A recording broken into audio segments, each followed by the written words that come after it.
Isang individual ang arestado ng Panabo PNP sa kasong Republic Act 10591 o Comprehensive Firearms and Ammunition Regulation Act sa Davao del Norte. Ang buong detalye ng report mula kay Patrol Woman Reyna Rose Disipulo.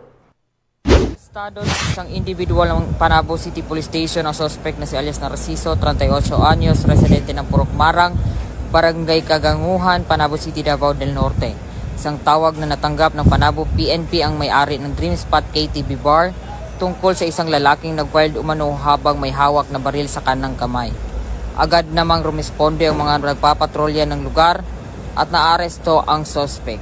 Nasamsam ng suspect ang isang unit kalibre 22. Naharap ngayon sa kasong paglabag sa Republic Act 10591 o Comprehensive Firearm and Ammunition Regulation Act. Ang tuloy-tuloy na mga operasyon ng Police Regional Office 11 ay patunay na kanilang walang sawang pagsisikap na isulong ang napapanatiling kaayusan na siyang susi ng mas maunlad na komunidad.